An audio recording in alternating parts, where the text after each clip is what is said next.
Hello and welcome to Where the Bush is Burning. I'm your host, Tom Tice. Each week we gather together and have a conversation about Christ.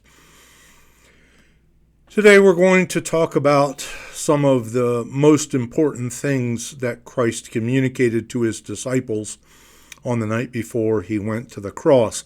The context of this is the upper room.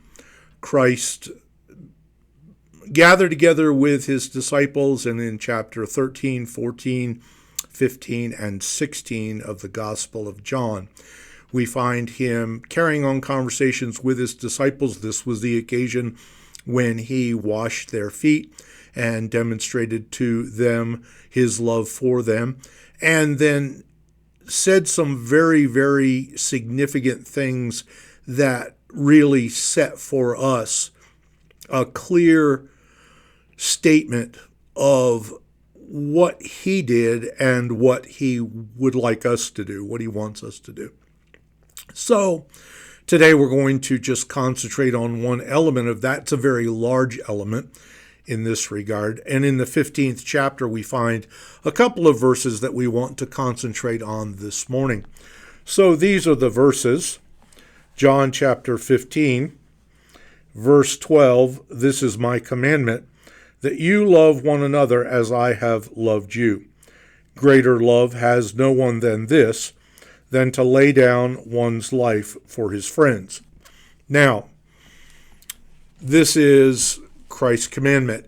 Elsewhere, earlier on in the same evening, he talks about the fact that he has given us a new commandment. The new commandment is that we love one another. He goes on to say, "By this shall people know that we are his disciples, if we have love one for another." So this issue of love is significant, uppermost in his mind, and something that he communicated to his disciples.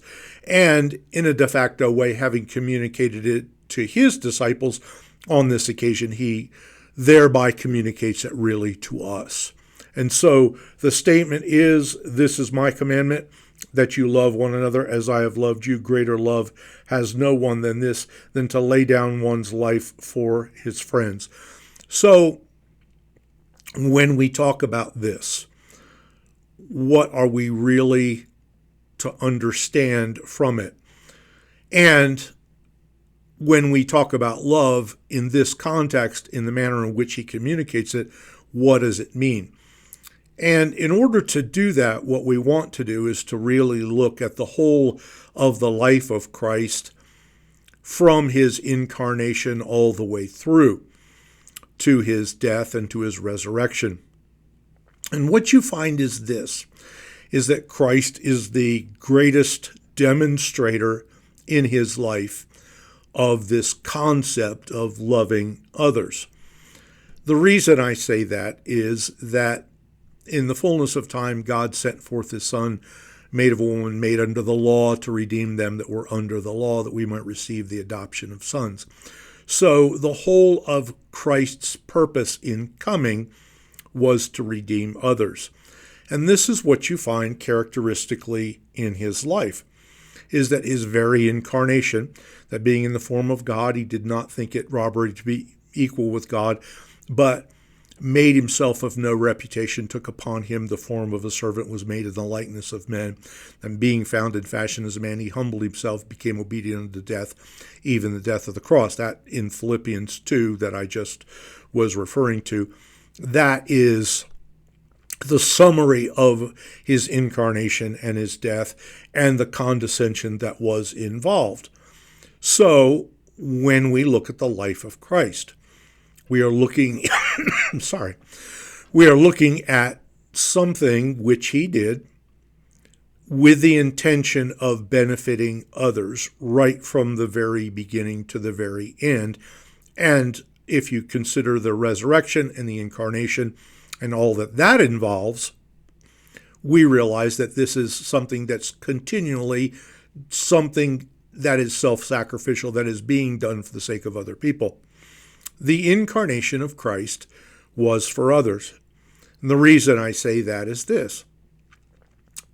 God enjoyed communion, the Holy Trinity enjoyed communion among themselves they do not need humanity.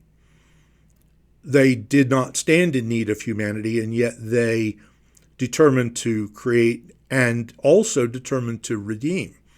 So the creation and all that it entails, including humanity, was done because God desired to do it. He wanted to do these things. So he did. Could he have, having created humanity and humanity having rebelled against him, wiped everyone out, started over? He could have. He didn't do that. He determined to redeem. So that involved the satisfaction of the law of God. Because God is holy, he's of holier eyes than to behold iniquity, cannot look upon sin. So in order for his law to be satisfied, there had to be some sacrifice made. Well, the sacrifice had to involve a perfect obedience. So it was to this purpose that Christ was born into the world. So the life of Christ matters as much as the death of Christ matters. The reason it matters is because there's a necessity for the law of God to be fulfilled in precept. This Christ did by his life. Now, he wasn't doing it for himself.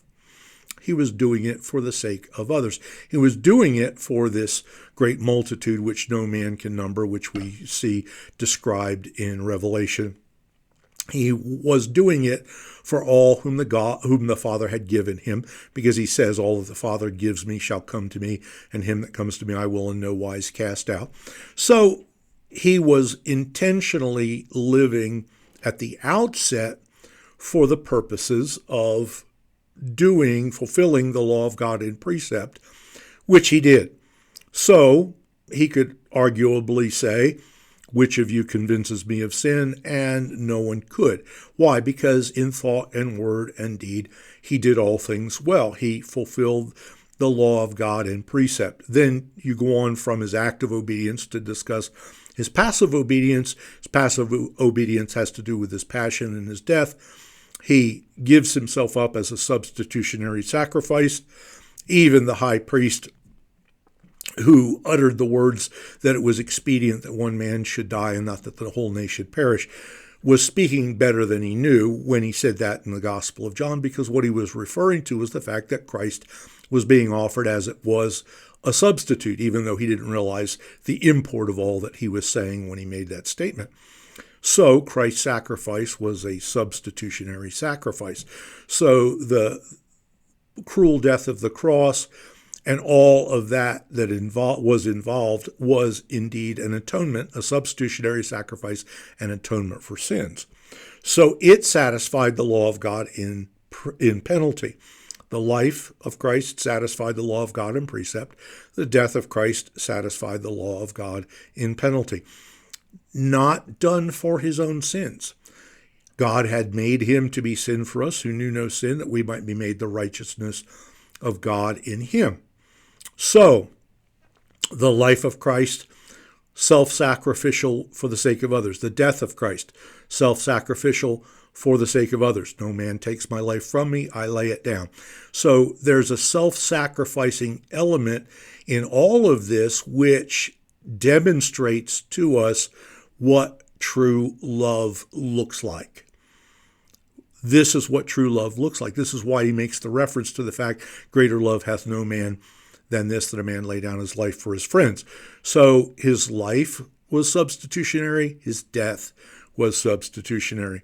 Then his rising from the dead was the seal which God set on his work.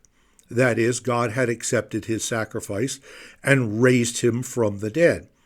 Then he ascended back into heaven, and Hebrews refers to his current occupation and by saying that he ever lives to make intercession for us. So the life of Christ, the incarnation of Christ, was for others. The death of Christ was sacrificial and for the sake of others. His current intercession is for the sake of others. His return He said to his disciples in John 14, "Let not your heart be troubled. You believe in God, believe also in me. In my Father's house are many mansions. If it were not so, I would have told you. I go to prepare a place for you. And if I go, I will come again to receive you unto myself, that where I am, there you may be also." And the rest of the scriptures of the New Testament indicates that not only was he referring to the disciples alone, but he was referring to all those who believe in him. And hence you do find that reference in Revelation to the great multitude which no man can number. So his return is for the sake of others. Herein we find the essence of love. He says, "My commandment is that you love one another." And he wants us to love one another in the manner in which he has loved us. The underlying principle, the underpinnings of all of this is self-sacrifice and a lack of selfishness, a selflessness. The life of Christ was selfless. The death of Christ was selfless. Christ's resurrection from the dead was done in essence for the sake of others, because it was the seal of approval on his work. His current intercession is selfless. His return is selfless. So this is the opposite of, first of all, human nature, because our human nature is unpleasantly, extremely selfish. We talked about that here recently. So he understands our human nature, and he understands our selfishness. So much of what the scripture has to say about how we treat other people, about how we refer to them, how we handle them, how we deal with them in every context of life, has to do with selflessness and stands in opposition to selfishness. I was having a conversation with someone recently about this fundamental selfishness which lies at the root of our breaking of the law of God. Because if you look at the Ten Commandments, and I've referred to this on various occasions in the past, what you find is that there is that fundamental root of selfishness which lies in the issues that the Ten Commandments discuss. For example, to take another person's spouse. There's a selfishness involved there. To take another person's property, selfishness involved there. To bear false witness, there's selfishness involved there. To covet, selfishness involved there. Doesn't make any difference where you look in those 10 commandments, and I've just concentrated on the latter portion. All of them evidence some degree of selfishness. The contrast to that is the love of Christ. The love of Christ is selfless. It is done for the sake of others. The things which he has done are done for the sake of others. So there is this self-sacrificial aspect to it, and that is the essence of love. What I am prepared to do, not for myself, but what am I prepared to do for the sake of other people?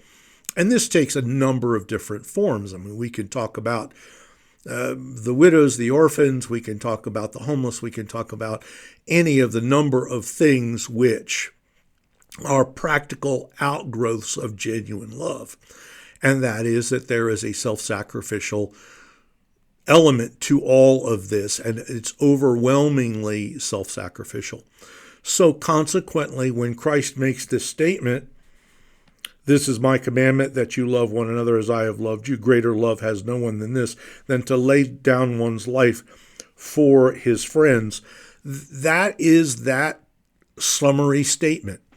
It is a high and holy statement in many respects, because it really gets at the heart of what is the defining characteristic of the true following of Christ. Am I prepared to follow Christ in this way? That is, to give of my time. And one of the greatest gifts, if not the greatest gift, that you can give to anyone is your time. Because we only have a limited amount of time. We only have a certain number of days on the earth. And time that we give to others is time that never comes back to us. It is a self-sacrificial act to give someone else your time, to give someone else your ear, to give someone else your of your whatever resources you happen to have. So these are the things that demonstrate a genuine commitment to the commandment to love one another. And it's not just family. It's not just a few people. It is that we are prepared to sacrifice ourselves, our time, our efforts, our livelihood, if you will, for the benefit of other people. We are not living unto ourselves, nor are we living for ourselves. That is the real essence of this commandment, to love one another. And so therefore, it's important to us, if we are going to talk about the imitation of Christ, if we're going to talk about following Christ in the way in which he desires us to follow him, here's where we land. We land in this place that involves selflessness, because that selflessness and that self-sacrifice is the essence of what it means to love other people. Now, that may involve resources, it may involve personal interactions, it may involve a whole host of things, and it may look different to some degree for different people. Each of us has an ability or several abilities with which we have been gifted to do certain things for the benefit of other people. We have different abilities and opportunities. But in our exercise of those gifts, in our exercise of those abilities, those things that we can do, we are in essence doing those things for the sake of other people because we can, and that is the manner in which we demonstrate our love to them. It may not be any more elaborate than listening to someone who needs a hearing. It may not be any more elaborate than giving someone the time that it takes to focus attention on them as individuals and to see how we can meet their needs, whatever those needs happen to be. Might be physical or mental or spiritual or emotional. Could be any one of those things or any combination of those things. So here is what Christ is saying, that you should love one another, and that in essence means that we live in a selfless manner. Not serving ourselves, not living selfishly, but that we live in a selfless manner in all our relationships, in any way that we can do that. And that's a very, very tall order, I understand, and greater in many respects than what we can accomplish in and of ourselves in any way whatsoever. However, this is what he is saying. My commandment is that you love one another, and that the greatest demonstration of that is that you lay down your life for other people. So that may be a short-term sacrifice, maybe a long-term sacrifice. But in actual fact, what it really brings us to is to consider that if we want to imitate Christ, if we want to follow Christ, this is the thing that we want to grasp of what it means to love one another. So that's our conversation about Christ for today. Thank you very much. We appreciate all of you who have been listening, those of you who have been responding. It's certainly encouraging to hear many of the things that many of you have to say. Thank you so much. If you want to get our devotional, you may find it at hopeharbor.church. hopeharbor.church, or you may get it, you may subscribe to it on Substack. Substack will send it to your email once a day, so you can get it there. This video will appear on Substack as well. Once a week at hopeharbor.church, we put up an audio message. If you prefer that method, that gives you an audio message to listen to from the Word of God. And once again, the primary issue, the primary topic of what we do is to have conversations about Christ. We would certainly appreciate it if you would like and subscribe. We appreciate the fact that you have watched this, and we would very much appreciate you liking and subscribing. So thanks very much for your time, and we trust that in the upcoming week, the sense of the Lord's presence will be with you, that you'll join us again here at Where the Bush is Burning.